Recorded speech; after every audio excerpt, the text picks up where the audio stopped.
Salam The Warriors, dalam program Bincang Kesehatan dengan Dr. Jaya ini akan membahas seputar dunia kesehatan. Membahas tentang penyakit-penyakit yang sering kita alami, cara mengatasinya, penyebab-penyebab dari penyakit tersebut, gaya pola hidup yang salah dan yang benar, dan masih banyak lagi. Jadi, saksikan terus, jangan sampai kelewatan ya. Dan juga jangan lupa like, subscribe, dan juga berikan komentar atau tanggapan kalian di bawah ini. Kalau mau bertanya juga boleh langsung ditulis di kolom komentar. Bapak Ibu, Saudara yang memberikan dukungan kepada pelayanan kami ini juga bisa disalurkan ke rekening di kolom deskripsi di bawah ini. Yuk, kita saksikan.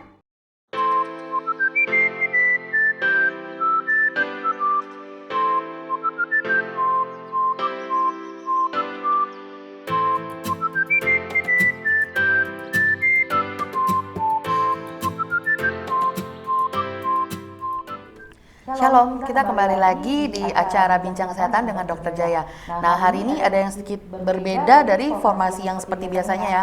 Kan biasanya ada saya, Dr. Jaya, dengan Silvi. Kali ini kita sedikit berbeda karena topiknya juga lumayan menarik. Dan hari ini ada kedatangan Pak Wi sama Pak Se. Welcome di acara Bincang Kesehatan dengan Dr. Jaya. Nah, hari ini karena yang hadir adalah para pria, laki-laki, bapak-bapak. Nah, tentunya topik yang kami bahas juga kesehatan kali ini mengenai tentang kesehatan para laki-laki. Nah, tentunya pasti sangat bermanfaat tentunya bagi semua yang menonton karena ini penting buat kesehatan setiap semua orang ya. Kita patut belajar terutama untuk para pria biar lebih konsen dengan kesehatannya sendiri. Oke, Dr. Jai, hari ini kita bahaskan tentang apa? Tentang andropause. Waktu itu kita udah sempat membahas ya sebelumnya ya. Cuman seingat saya tidak terlalu detail ya. Kita cuma membahas garis-garis besarnya saja ya. Betul. Belum. Waktu itu kita karena berbincang bertiga, tentunya pertanyaan-pertanyaan juga. Dan lagi kalau saya nggak salah, yang lalu itu kita fokus sebenarnya di menopause. Iya, di menopause. Ya. Di menopause itu baru kita tarik ke andropause. Nah, kali ini karena kita ada bintang tamu yang para bapak-bapak, jadinya kita mungkin pertanyaannya lebih detail lagi ya. Nah, oke. Tapi ya, mungkin selama ini memang kita tahunya adalah mengenai menopause. Ya. Nah, ternyata pada pria itu juga ada dengan istilah andropause. Ya. Nah, kalau kita lihat bedanya apa sih? Bedanya adalah kalau pada wanita itu pasti setiap wanita itu mengalami menopause. Ya. Tetapi kalau pada pria, dia tidak semua pria akan mengalami menopause. Maksud saya adalah andropause.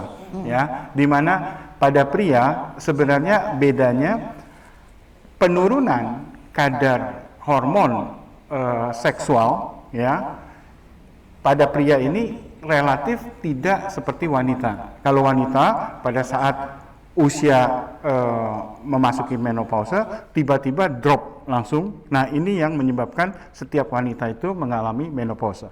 Sedangkan kalau pada pria andropause dia cukup landai dan ini berlangsung cukup lama sehingga kurang lebih kalau dari data hanya sekitar 30-40% pria saja yang mengalami keluhan andropause. Sementara yang lain memang menurun tetapi gejalanya tidak cukup timbul mengganggu kehidupan atau aktivitas sehari-hari para pria ya. Nah, kalau kita lihat ya, jadi ciri-ciri mengenai andropause ini. Sebelum ciri-ciri, Dok, berarti emang saya juga baru tahu nih kan bahwa laki-laki pria itu ada andropause. Ya. Cuman tadi dari informasi awal tadi nggak semua pria. Betul. Hanya 30-40% yang mengalami andropause ini ya. Tapi kalau perempuan kan menopause itu pasti. Ya. Ya, yang saya orang awam, laki-laki juga karena tidak mengalami itu, yang saya tahu bahwa menopause itu perempuan berarti tidak haid lagi. Betul. Ya, yang paling umum lah yang betul ada yang lain-lainnya ya. Nah, kalau pria berarti tidak bisa ereksi lagi kah? Atau apa? Yang paling umumnya dulu. Nah, jadi sebenarnya prinsip utamanya itu sama. Pada wanita, hormon yang mempengaruhinya itu dikenal dengan hormon estrogen. Itu tiba-tiba drop sehingga dia tidak mendapatkan siklusnya lagi. Sedangkan pada pria, hormonnya itu adalah hormon testosteron. Nah, hormon testosteron ini turunnya tidak drastis Langsung seperti kayak perempuan.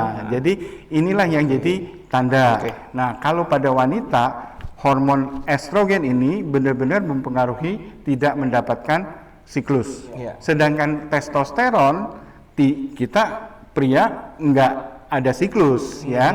Jadi yang dapat kita lihat adalah kalau dia turunnya cukup jauh dari kadar yang seharusnya, maka efek-efek fungsi testosteron inilah yang akan timbul.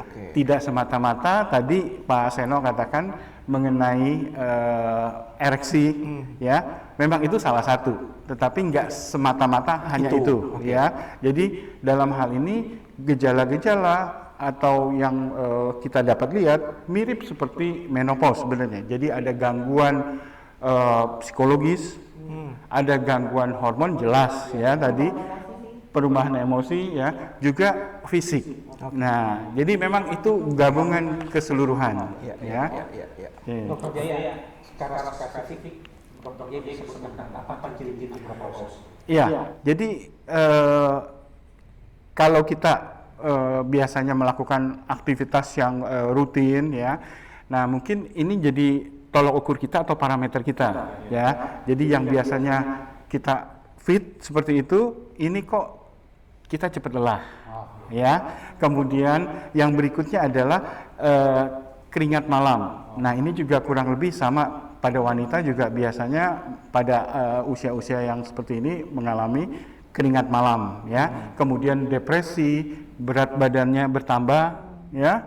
Terutama yang berhubungan dengan andropause ini, di samping berat badan itu adalah perut. Biasanya lebih buncit. Nah, ini ada hubungannya nih dengan yang hormon testosteron tadi, ya. Rambut rontok, kemudian daya ingat menurun, ya. Kurang lebih seperti itu, ya. Nah, yang satu poin lagi yang tadi yang sudah disinggung adalah ya tadi adanya gangguan ereksi ataupun penurunan libido, ya. Jadi kurang lebih itu ciri-ciri daripada andropause. Terus kalau menopause kan tadi dokter bilang 50 tahunan. Ya. Perempuan kurang lebih ya, Ya. plus minus. Nah, kalau pria andropause ini apakah sama 50? Oke. Jadi kalau pada menopause itu biasanya memang di sekitar usia 50. Tapi memang periodenya sebenarnya cukup panjang, sekitar 5 sampai 8 tahun. Periode pre sampai dengan dia menopause, ya. Pada pria sebenarnya prosesnya itu jauh lebih panjang lagi, Pak. Nah, jadi kalau kita lihat kadar testosteron kita pria itu mencapai puncaknya pada usia kurang lebih sekitar usia 20-30 tahun. Usia saya sekarang berarti ya. Oke. Iya, jadi setelah 30 tahun ya, dia mulai menurun secara landai. Nah, kalau dia lebih cepat maka tidak menutup kemungkinan pria tersebut akan menderita keluhan yang ada di andropause tadi. Terus turun sampai kapan? Kalau pada wanita biasanya dia stop tadi usia 50, ya, menopause stop. Tetapi kalau pada pria dia akan terus turun sampai kadangkala pria usia 70, 80 tahun pun, ya, kalau dia tidak mengalami andropause itu kadar testosteronnya masih cukup tinggi. Ya, jadi kita nggak bisa pastikan secara seperti wanita kapan persisnya andropause itu terjadi pada pria. Cuma kalau maksudnya dari perbicaraan, tapi secara grafik mereka landai, tapi pelan, tapi pasti gitu dia mengalami penurunan. Cuman nggak sedrastis dengan yang para wanita, drop langsung habis gitu. Ya, nah yang saya katakan cukup alami itu adalah gini. Kalau kadar testosteron pada pria, katakanlah usia 70 tahun, diperiksa, ya, terus dibandingkan dengan pria yang usia katakanlah 40 tahun, ya. Kalau pada usia 40 tahun setinggi usia yang 70 tahun, itulah yang dinamakan andropause.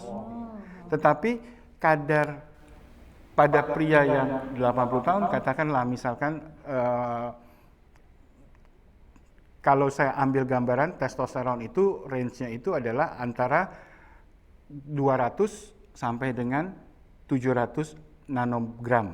Ya. Nah, kalau pada kadarnya. Kalau pada pria yang katakanlah 70 tahun diperiksa ternyata 300 nanogram, kalau pada kita ya ngelihatnya oke, rendah. Tetapi ini adalah normal untuk usia seusia itu, betul. Tetapi kalau yang 300 nanogram pada nah, ini yang jadi masalah.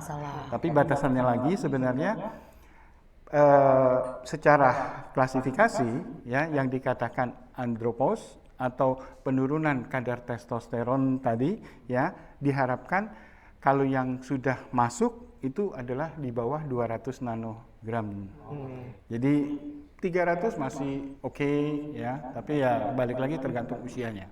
Ya karena ini kembali tergantung fungsinya dia. Semakin rendah, maka yang tadi Pak Seno singgung, fungsi ereksinya, libidonya juga itu akan terganggu. Di samping dengan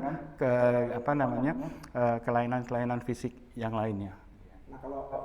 Ini dok, berarti kan kalau perempuan itu kan menopause itu pasti. Ya. Semua perempuan mengalami. Jadi kalau ada 100 perempuan ya 100 perempuan itu pasti nanti akan menopause. Soal kapannya tiap orang berbeda-beda. Nah, kalau andropause ini kan hanya 30-40% pria yang mungkin akan mengalami ini. Ya. Berarti kan kita kaum pria tuh bisa lebih mencegah mengalami andropause dibandingkan perempuan yang nggak punya yang pasti semuanya menopause gitu kan. Nah bagaimana tuh apa kita andropause tuh kenapa? Apa kita harus apa gitu supaya tidak sampai ke andropause gitu. Ya gitu. Ya balik lagi. Sebenarnya andropause itu ada faktornya ya, ada yang internal, ada yang eksternal. Kalau yang internal itu adalah biasanya berhubungan dengan penyakit-penyakit penyerta lain. Kalau ada bukan sekedar bawaan, maksud saya adalah kalau memang kita ada penyakit jantung, kemudian hipertensi, diabetes sebelumnya, maka lebih cepat. Iya, itu akan lebih meningkatkan kemungkinan terjadinya ya.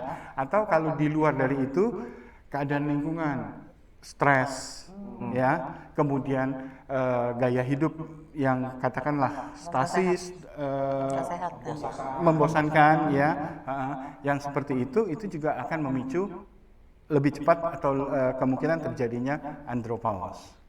Jadi kalau misalnya pria itu tidak punya penyakit yang menyertai, atau bawaan atau penyakit gitu ya, sehat, terus juga hidupnya fine aja, ceria, damai sejahtera, sukacita gitu, berarti sangat besar kemungkinan tidak akan mengalami ini. Iya, gitu. Iya, betul. Jadi memang dengan seperti itu akan masuk yang tadi bukan yang 30%, tetapi yang 70%-nya. Dan ya balik lagi ini harus dipertahankan ya, jangan di usia awal, katakanlah awal 40 baru ini.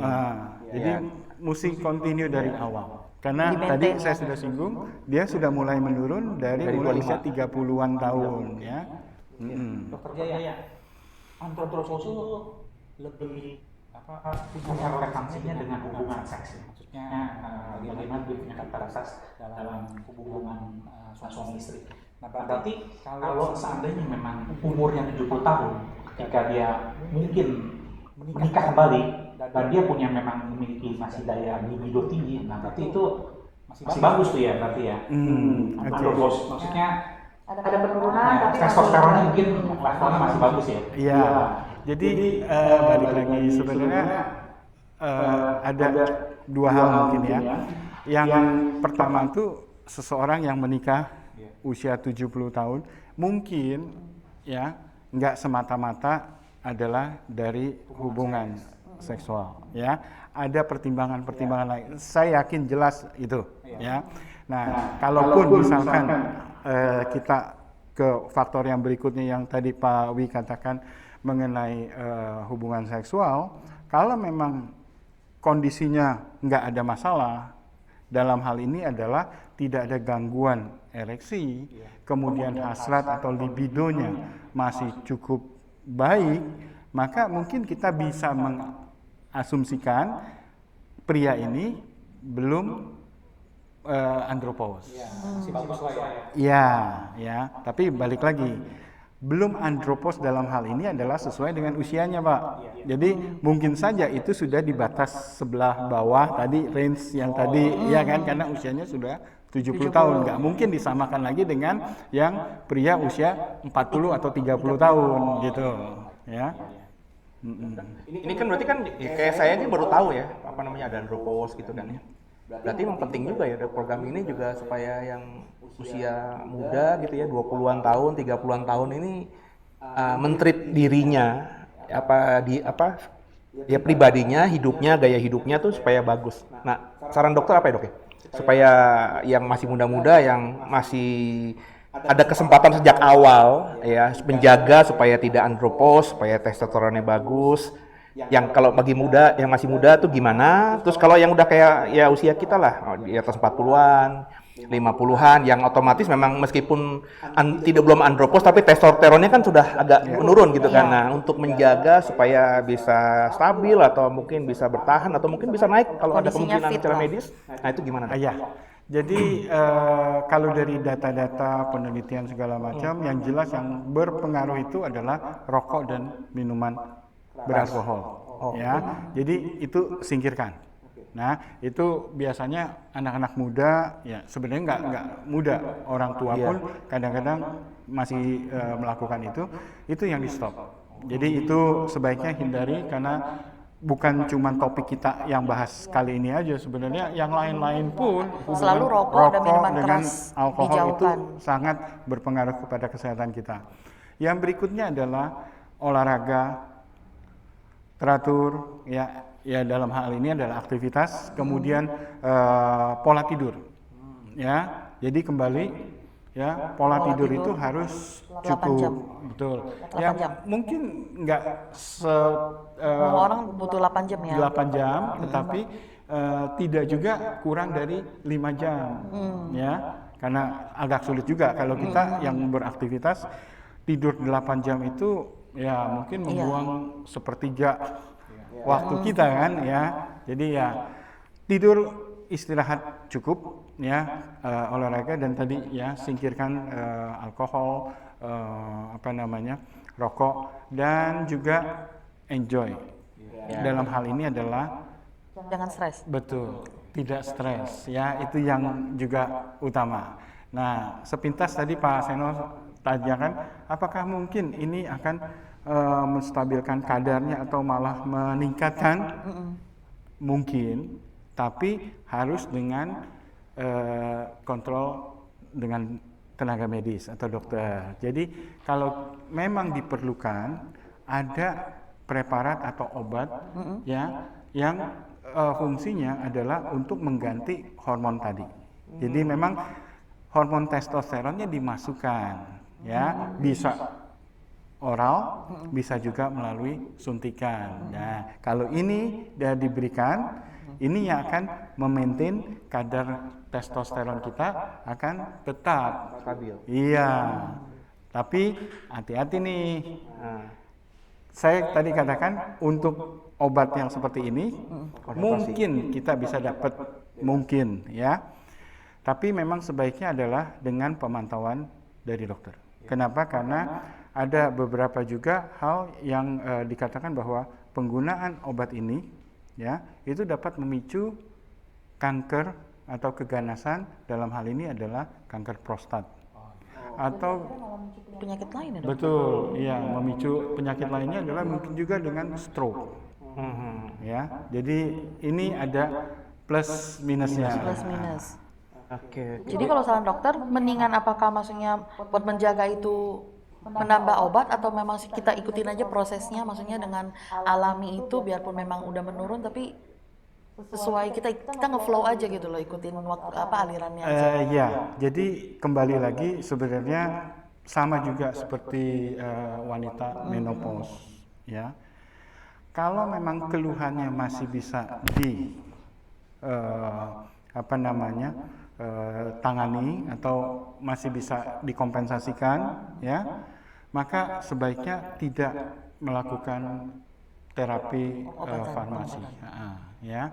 Tetapi kalau memang keluhannya hebat, mengganggu aktivitas, nah memang ada baiknya konsultasikan hal ini ke dokter. Biar nanti dokter yang mempertimbangkan apakah sudah perlu diberikan tadi hormon testosteron tambahan sebagai pengganti, ataukah perlu hanya memodifikasi aktivitas kita saja.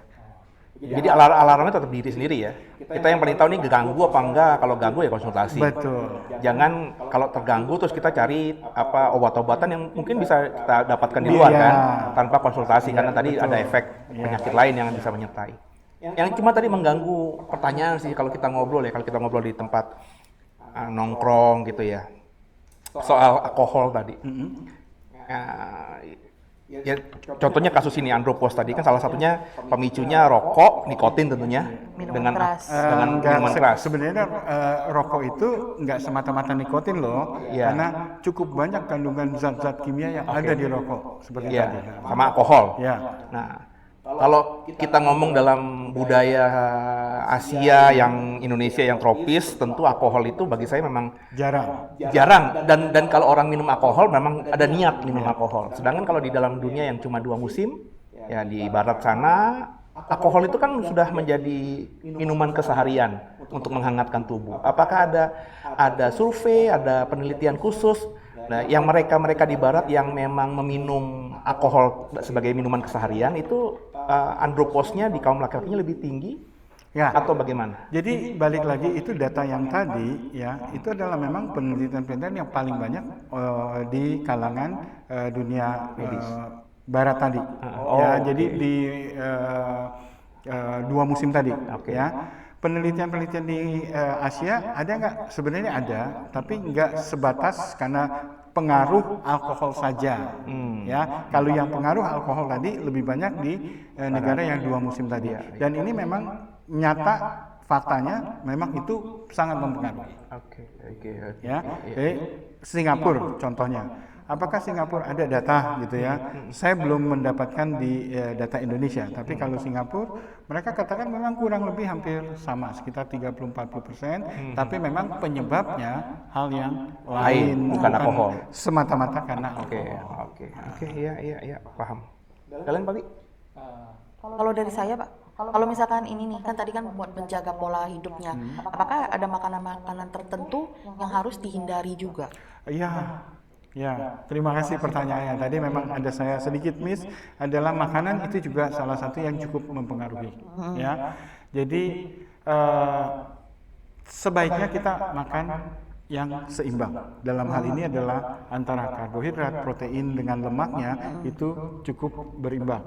Ya, nah andropos itu bisa dipicu lagi adalah karena kurangnya makanan yang berserat, atau bisa juga berkonsumsi makanan yang tinggi kadar kolesterolnya.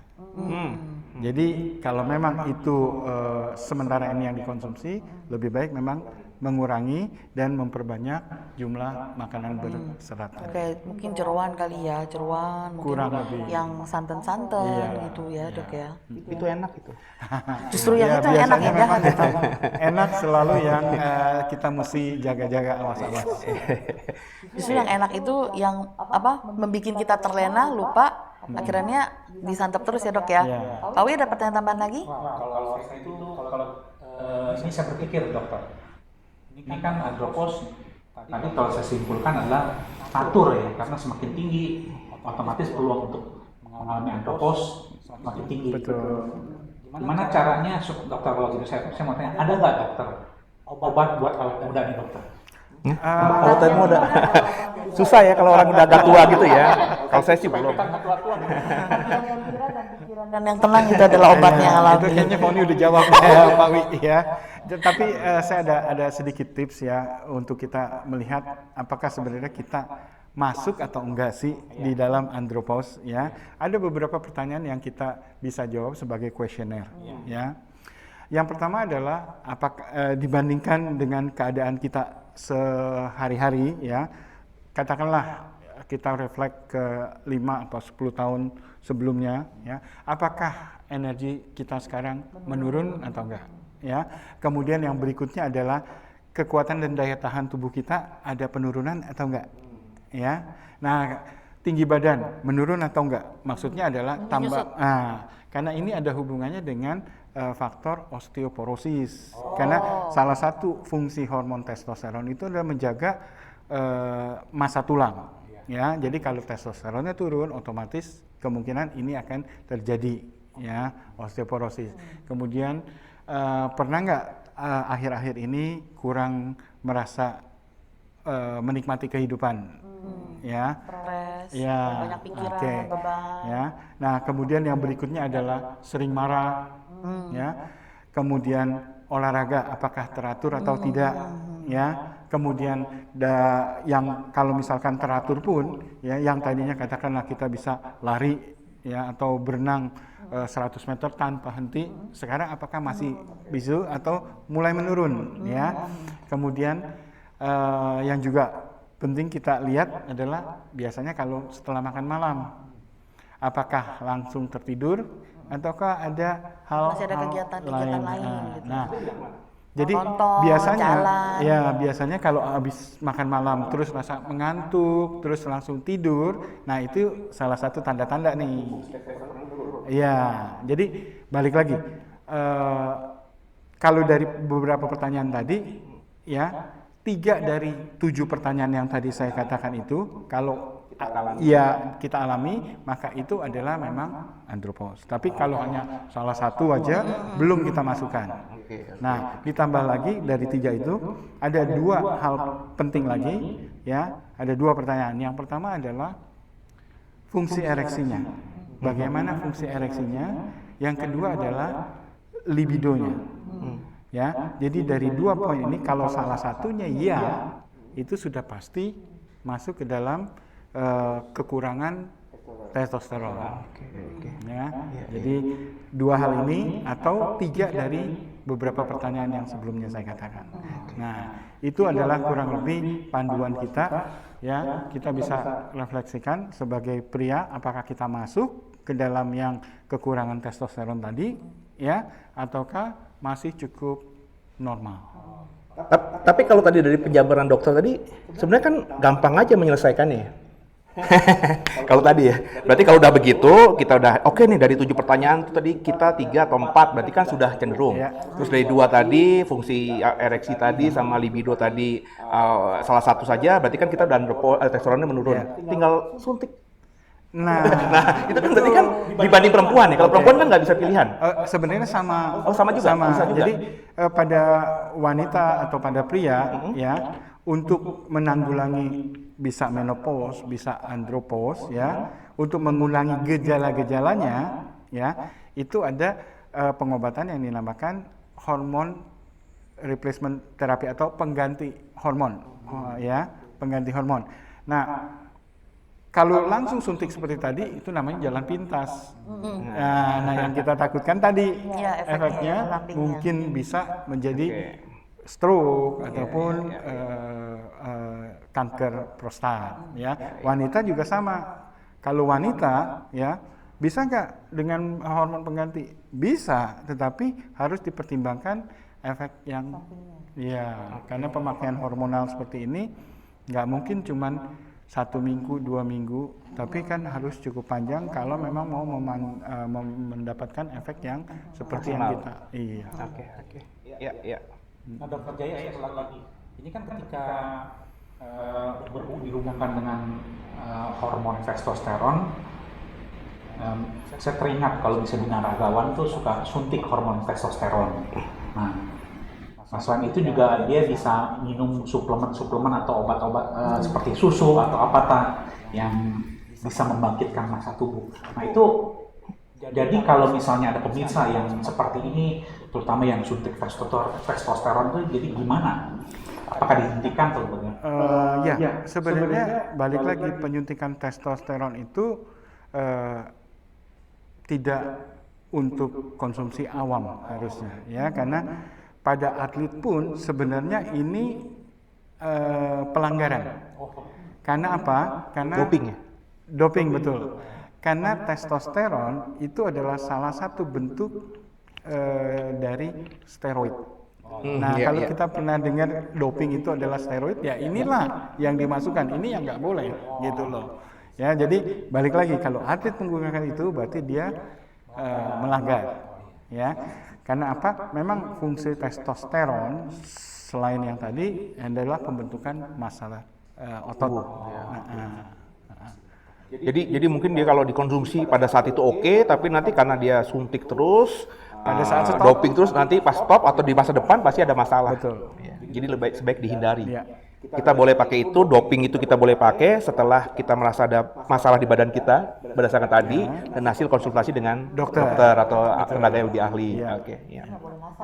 Jangan ngasal, karena memang efeknya itu yang Ya, kita, efek sampingnya betul, mengerikan. betul. Pak Wi cukup?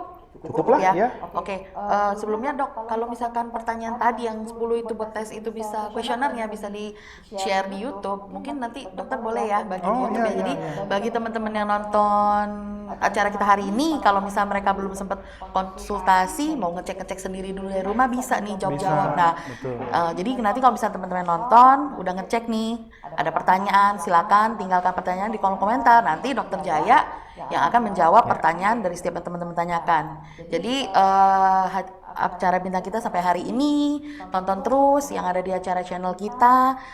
Pastikan semuanya itu bermanfaat tentunya, apalagi pada hari ini topik-topiknya jarang loh dikupas kayak begini. Biasanya kita kupasnya lebih umum nih, tapi hari ini agak spesial karena tentang kesehatan para laki-laki. Terima kasih. Kalau ada yang mau mengkudeta Foni sama Silvi sebagai pembawa acara dan suka saya, harus banyak yang nonton, viewernya harus 300, Ya, betul. like-nya Nah. harus 1000, nanti saya akan terus di sini.